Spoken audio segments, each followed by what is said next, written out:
10절에서 19절 말씀입니다.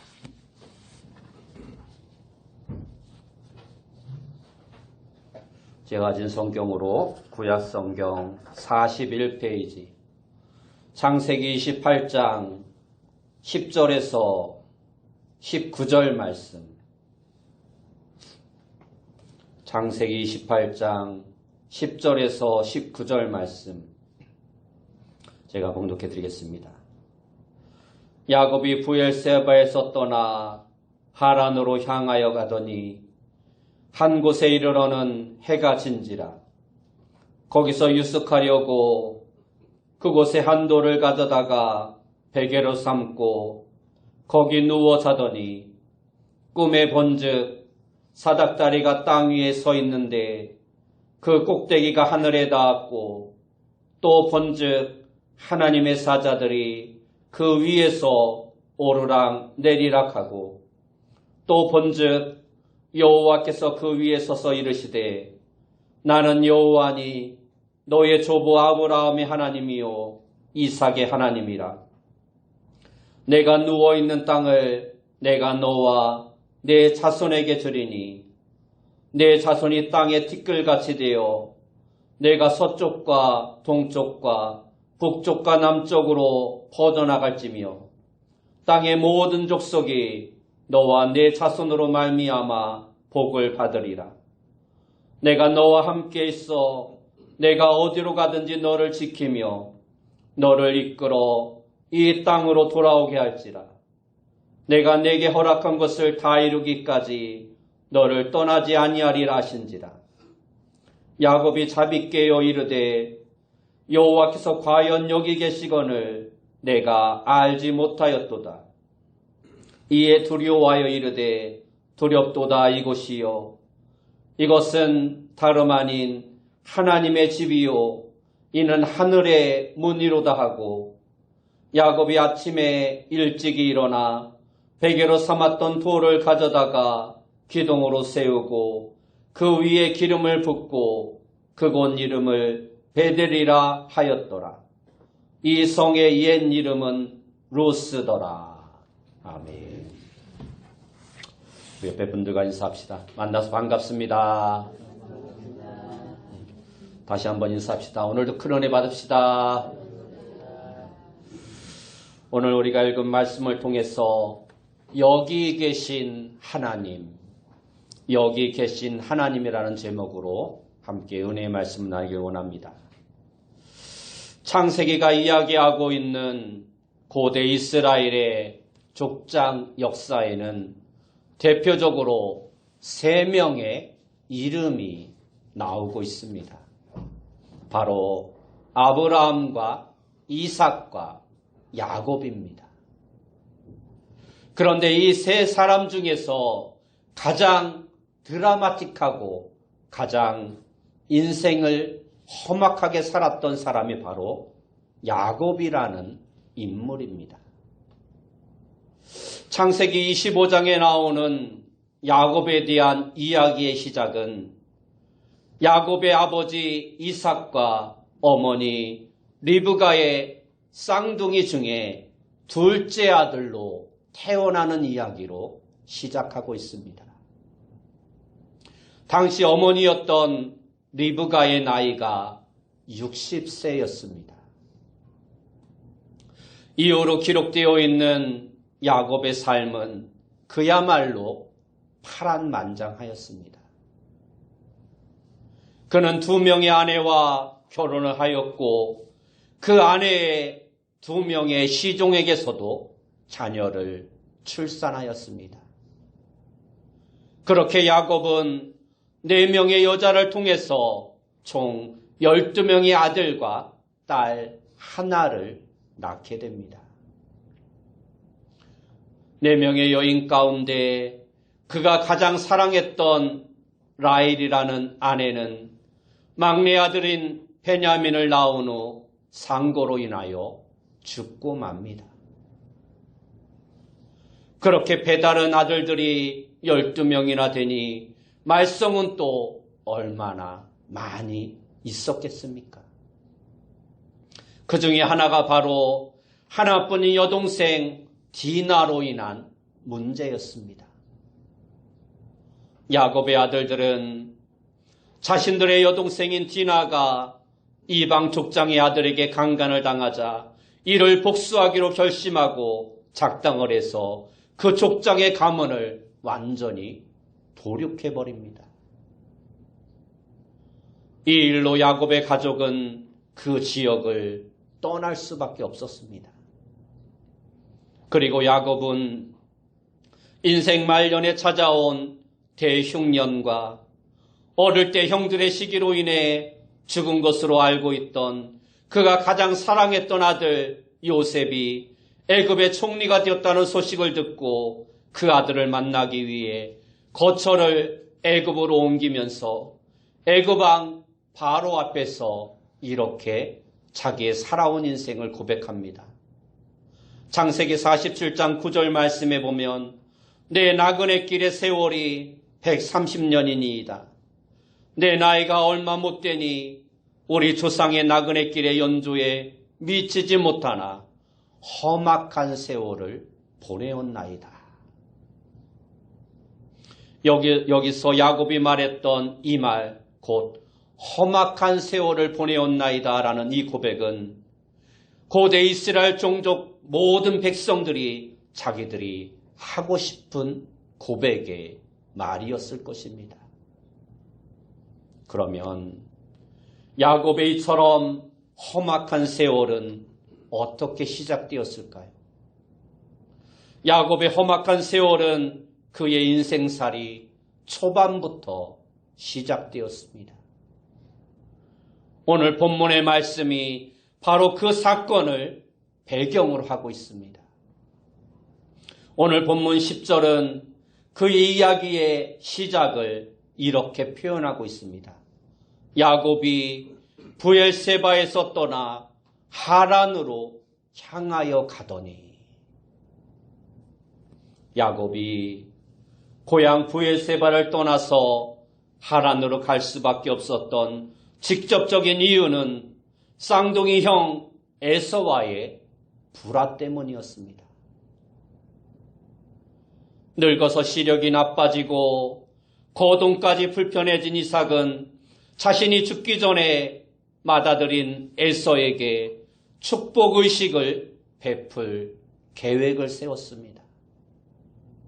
그런데 동생이었던 야곱이 어머니 리브가의 주도로 인해 아버지 이삭의 이 축복의식을 가로채어 형이 받아야 할 축복을 대신 받게 됩니다.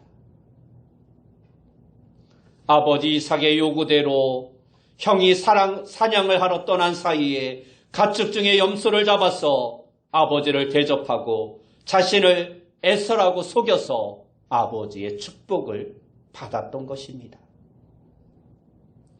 사냥을 끝내고 집에 돌아와서 이 모든 사실을 알게 된 형 에서는 화가 나서 동생을 죽이겠다고 난리를 쳤습니다.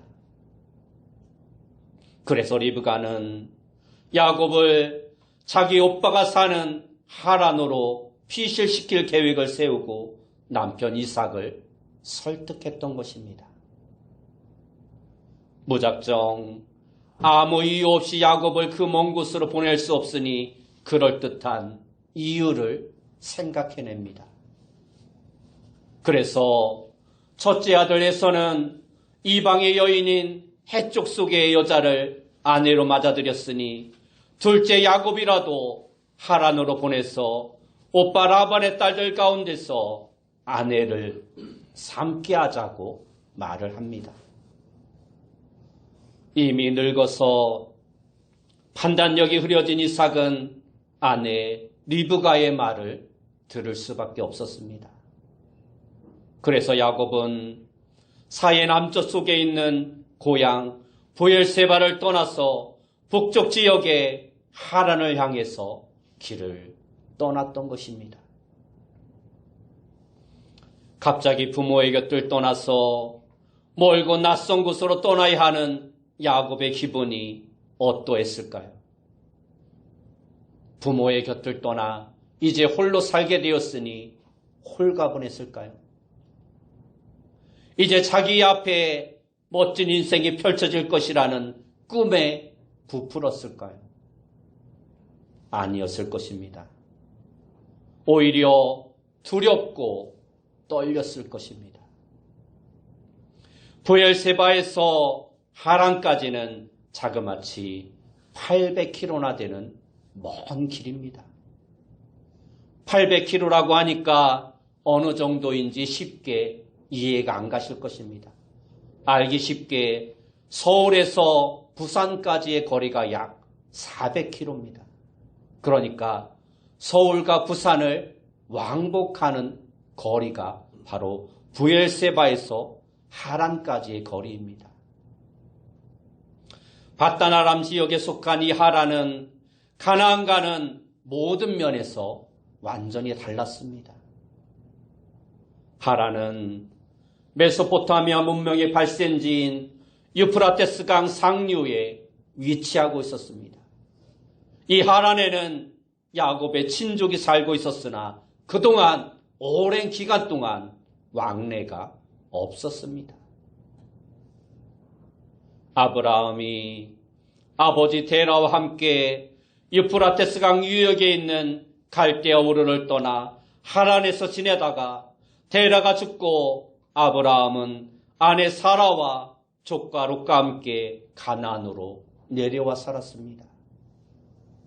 그리고 언제부터인지는 분명하지 않으나 훗날 아브라함의 동생 나홀일가도 갈대아 우르를 떠나서 이 하란이라는 곳에 정착하여 살았습니다.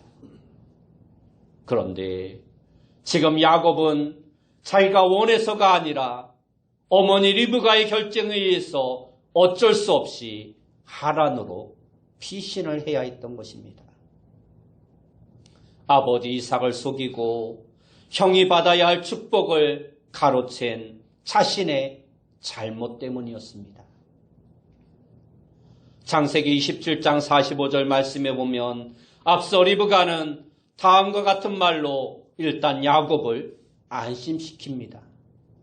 내 형의 분노가 풀려 내가 자기에게 향한 것을 잊어버리거든 내가 곧 사람을 보내어 너를 거기서 불러오리라. 어찌 하루에 너희 둘을 이르랴 말을 합니다. 형 에서가 지금은 아버지 이삭의 축복을 가로챈 것 때문에 화가 잔뜩 나서 너를 죽이겠다고 말하니 잠깐 피해 있으라는 것입니다. 화가 풀리면 곧 너를 다시 부를 거라는 것입니다. 리브가는 아마 처음에는 1년만 버티면 금방 돌아올 수 있을 것이라 생각했을 것입니다.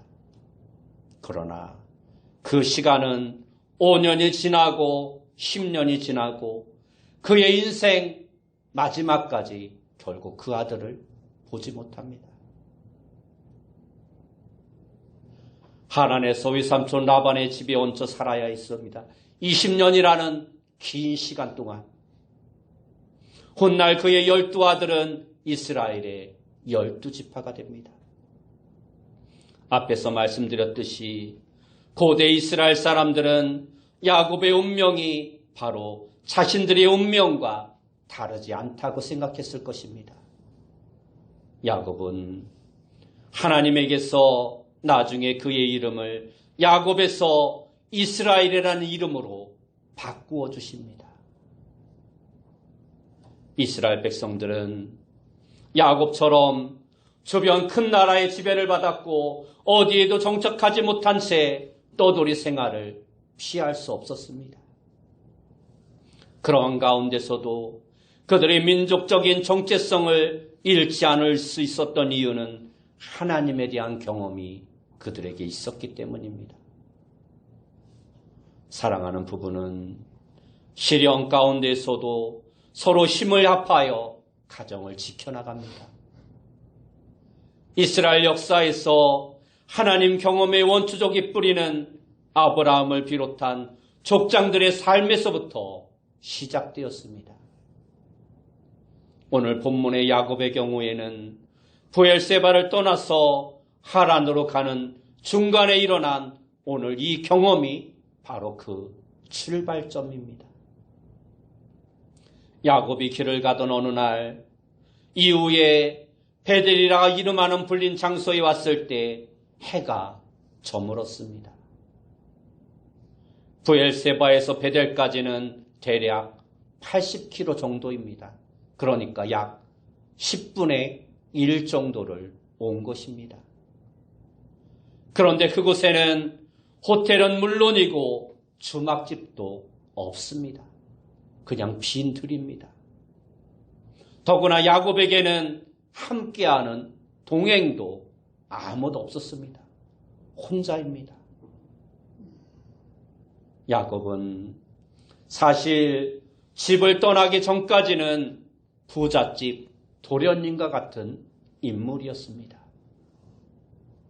형에서는 사냥꾼으로 밖에서 거칠게 살았으나 야곱은 항상 집 안에만 머물고 어머니가 모든 것을 다 해주는 그야말로 부잣집 도련님이었습니다.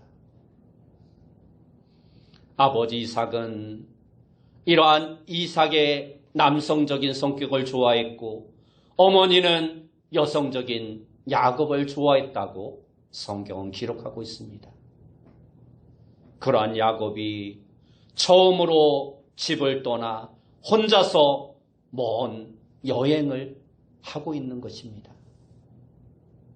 그는 베델이라는 곳에 이르러 돌 하나를 베개로 삼고 누워 잠을 청합니다. 그런데 잠에서 꿈을 꾸었는데 땅과 하늘을 이어주는 사닥다리가 보였습니다. 그리고 하나님의 사자들이 그 사닥다리를 딛고 오르락 내리락 하고 있습니다. 지금 야곱은 메소포타미아 문명을 대표하는 도시 중에 하나인 하란으로 가고 있는 길입니다. 그러므로 그 메소포타미아의 높은 건물이나 탑에 관한 이야기, 즉 창세기 11장 같은 곳에서 나오는 바벨탑 같은 이야기를 아마 생각하고 잠이 들었을 것입니다. 아마도 그래서 그러한 꿈을 꾸었는지도 모릅니다. 그런데 야곱은 그 꿈에서 이상한 장면을 보게 됩니다. 하나님께서 그 사닥다리 꼭대기에서 그에게 말씀하시는 것입니다. 그 내용은 아브라함과 그 이후 모든 이스라엘 민족에게 약속하신 말씀과 비슷한 축복의 말씀입니다. 그 내용은 야곱이 어디를 가든지 여호와께서 그를 지키시고 그를 다시 돌아오게 하시며 모든 일이 이루어질 때까지 야곱을 결코 떠나지 않겠다라는 약속이었습니다. 그리고 잠을 깬 야곱은 16절에서 이렇게 고백합니다. 바로 오늘 설교 주제의 말씀입니다. 여호와께서 여기 계시거늘 내가 알지 못하였도다. 여호와께서 여기 계시거늘 내가 알지 못하였도다.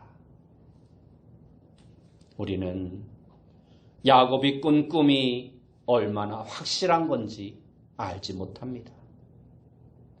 하나님께서 실제로 꿈을 통해서 사람에게 직접 말씀하신다고 생각하지도 않습니다.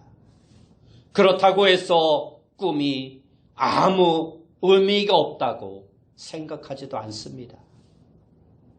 어떻게 보면 꿈과 우리의 인생 자체가 크게 다르지 않습니다. 그래서 사람들은 죽는 순간에 삶이 한바탕 큰 꿈이었다고 말하기도 합니다. 프로이도의 분석에 따르면 꿈은 무의식의 발현이라고 말을 합니다. 그래서 정신적으로 건강하지 않거나 어려운 일을 당하면 악몽을 꾸기도 한다고 말을 합니다. 말도 안 되는 내용의 꿈을 꾸기도 하고 이상한 꿈 가운데 고통을 당하기도 합니다. 이러한 꿈을 통해서 정신과 의사들은 꿈을 가지고 그 환자의 정신 상태를 진단하기도 한다고 합니다. 중요한 건 꿈이 사실이냐 아니냐 하는 것이 아니라 그 꿈에 대한 바른 해석입니다. 야곱은 꿈을 통해서 여호와께서 여기 계신다라는 사실을 깨닫게 됩니다. 이러한 야곱의 이야기는 많은 이스라엘 사람들에게 강렬한 영감을 주었을 것입니다. 지금 야곱은 아직 갈 길이 멀고 잠자리와 먹을 거리도 떨어져 가고 혼자서 고독에 떨어야 했습니다.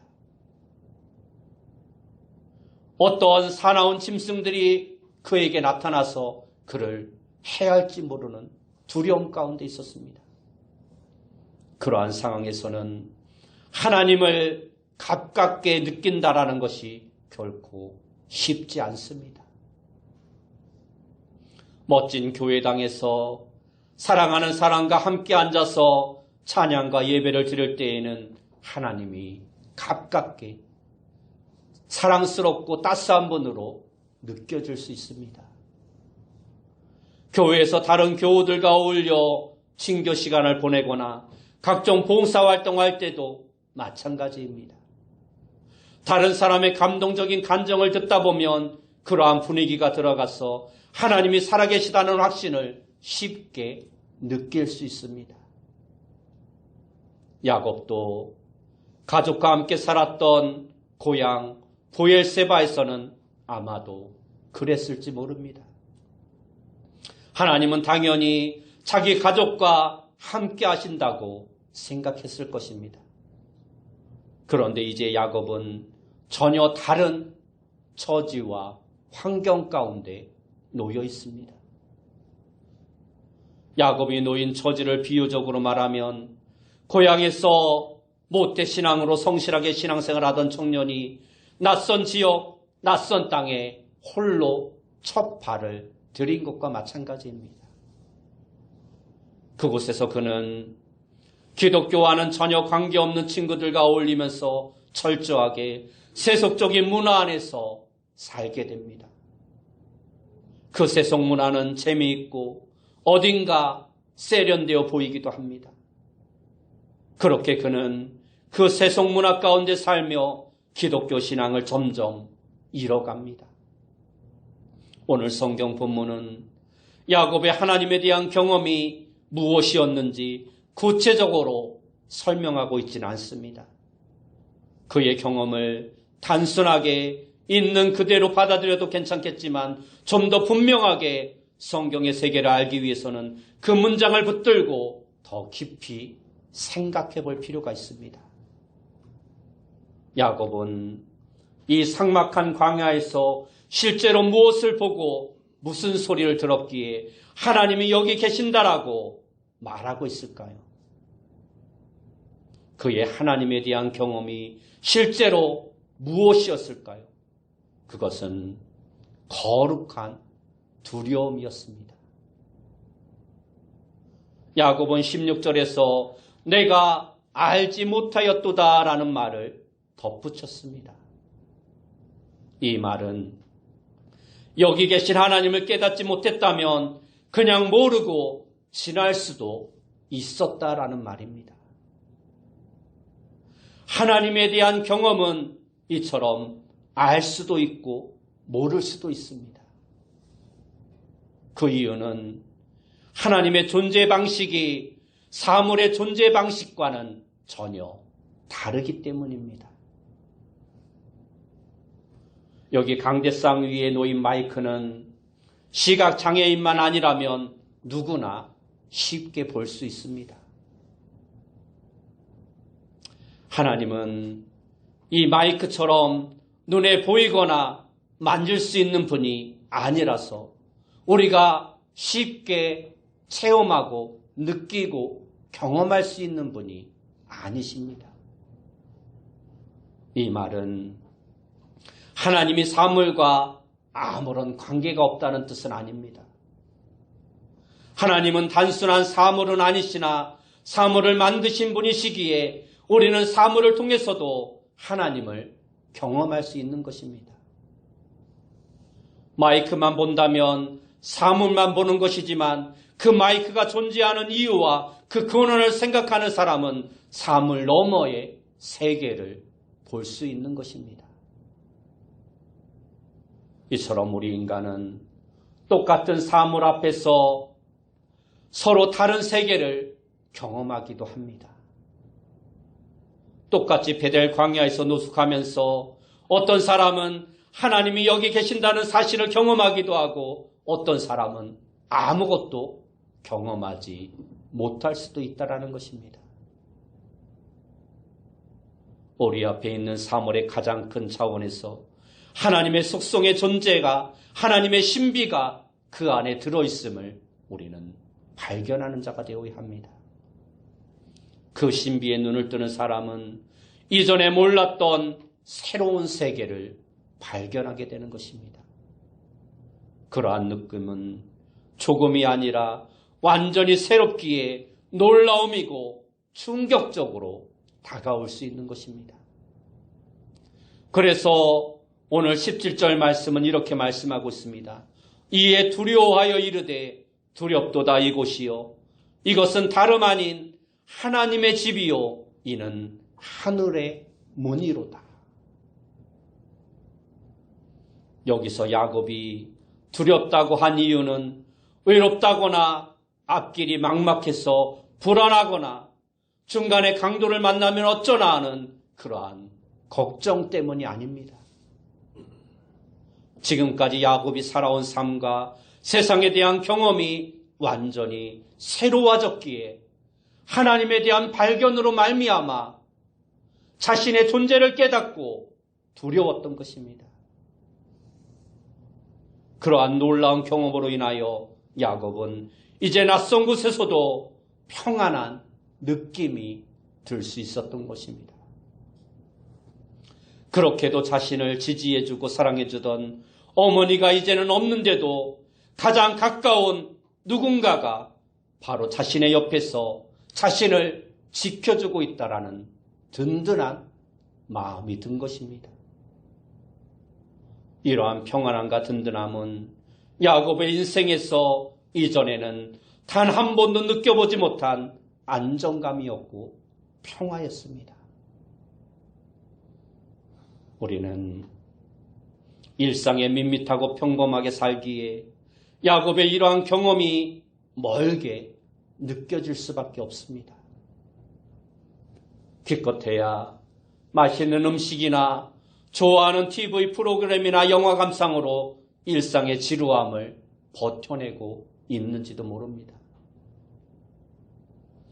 경제적으로 힘든 분들은 먹고 사느라 정신이 없기도 하고 큰 병에 걸린 분들은 투병으로 힘들겠으나 그러한 일들이 지나가면 일상은 다시 시시해지고 초라해지고 아무 의미 없이 하루하루를 살아갈 때가 너무나 많습니다. 오늘날 많은 그리스도인들도 세상 속에서 살아가며 하나님에 대한 경험은 점점 희미해지고 그저 형식화된 교회 생활에 적응하는 것으로 만족하며 살아갑니다. 신앙생활이 하나님에 대한 감사와 감격이 아니라 하나의 습관처럼 되어버린 것입니다. 물론 그렇지 않은 분들도 있습니다. 육체는 나이를 먹으면서 세잔해지나 하나님에 대한 경험은, 즉 삶에 대한 완전히 새로운 경험은 날로 새로운 삶을 살아가는 그러한 분들도 있을 수 있습니다. 그러한 사람은 오늘 본문의 야곱처럼 이렇게 외칠 수 있는 것입니다. 여호와께서 과연 여기 계시는데 내가 그것을 알지 못하였구나. 그렇다면 오늘 우리가 이러한 야곱과 같은 하나님을 만나고 하나님이 나와 늘 함께하고 계시는 것을 느끼기 위해서는, 그것을 늘 체험하며 살기 위해서는 어떻게 해야 할까요? 그것은 우리의 모든 삶 가운데 하나님이 여기 계신다라는 사실을 일상에서 찾아보는 삶을 살아가는 자가 되어야 한다는 것입니다.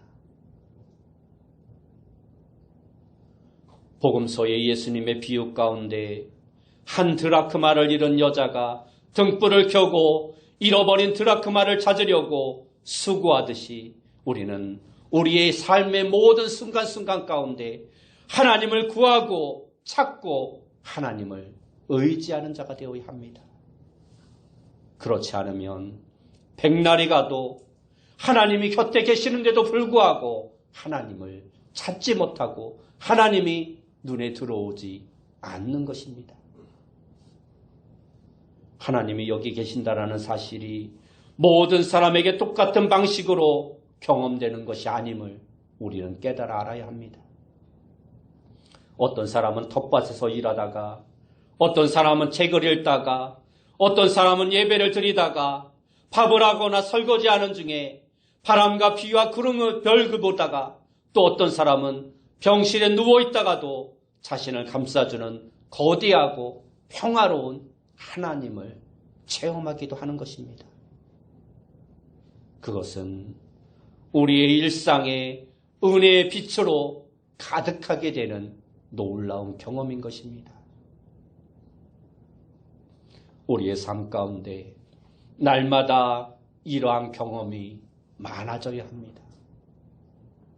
그렇게 하나님에 대한 경험이 많아지고 깊어지면 어떠한 고난과 환난과 심지어 죽음까지도 하나님의 은총으로 우리는 받아들일 수 있는 것입니다. 하지만 그 길은 결코 쉬운 길이 아닙니다. 그리고 그 길은 한순간으로 끝나는 것이 아니라 우리의 삶이 다하는 날까지 날마다 계속되어져야 하는 것입니다. 그래서 바울도 빌립보서 3장 12절에서 이렇게 고백합니다. 내가 이미 얻었다 함도 아니요 온전히 이루었다 함도 아니라 오직 내가 그리스도 예수께 잡힌 바 된 그것을 잡으려고 달려가노라. 바울의 이 고백을 오늘 본문의 이야기와 연결해서 본문의 말씀을 바꾸면 이렇게 표현할 수 있습니다. 나는 베델에 서 있었던 야곱의 놀라운 하나님에 대한 경험이 내 일상에서 늘 충만하게 일어난다고 생각하지 않습니다. 다만 지금 여기 계신 하나님을 예수 그리스도 안에서 내가 발견했기에 그 예수님께 가까이 가도록 매 순간마다 최선을 다할 것입니다. 그렇습니다. 하나님이 여기 계시다라는 것을 내가 예수 그리스도로 말미암아 발견했기에 그 예수님이 항상 내 곁에 계심을 내가 깨달아 알기 위하여 매 순간마다 그 하나님을 발견하기 위하여 최선을 다할 것입니다. 이처럼 우리 그리스도인에게 예수 그리스도와의 일치가 중요한 이유는 그가 바로 임마누엘, 즉 하나님이 함께 하시는 유일한 분이시기 때문입니다. 예수님께서는 마태복음의 마지막 장 마지막 절 성경에서 이렇게 말씀하셨습니다. 볼지어다 내가 세상 끝날까지 너희와 항상 함께 있으리라. 그렇습니다. 하나님은 내가 세상 끝날까지 너희와 항상 함께 있으리라 말씀해 주셨습니다. 그런데 우리가 영적으로 눈이 멀고 세상 일에 분주하고 하나님을 찾지 않으면 하나님이 여기 계심에도 불구하고 우리는 그 하나님을 발견하지 못하는 것입니다. 그 하나님을 늦지 못하게 되고 느끼지 못하게 되고 그 하나님이 주시는 복을 누리지 못하게 되는 것입니다. 야곱이 베델이라는 그 광야에서 여기 계신 하나님을 경험했듯 여러분이 전혀 예상하지 못한 그 순간에도 하나님께서는 여러분과 함께하고 계심을 느끼시는 우리 성도님들이 되시기 바랍니다. 그러므로 우리의 삶이 야곱처럼 파란만장하고 힘들고 고될지라도 걱정하거나 절망하지 말고 바로 그 순간에도 예수 그리스도를 통해서 하나님이 우리와 함께 하심을 믿고 담대히 나아가 그 하나님이 주시는 풍성한 축복을 받아 누리는 귀한 성도님들이 다 되시길 예수님의 이름으로 축원합니다. 기도하겠습니다. 사랑하는 주님 감사합니다. 사랑의 주님이 우리의 복의 근원이 되시는 그 주님이 늘 우리의 곁에 함께 하심에도 불구하고 우리가 그것을 느끼지 못하고 깨닫지 못하고 체험하지 못하는 어리석은 삶을 살아오진 않았는가? 우리의 삶을 돌아보게 하시고 내 곁에 계신 하나님, 늘 나와 함께 하시는 그 주님을 발견하고 날마다 그 축복 가운데 살아갈 수 있는 귀한 성도님들 다 되어줄 수 있도록 인도하여 주옵소서. 예수님의 이름으로 기도드리옵나이다. 아멘.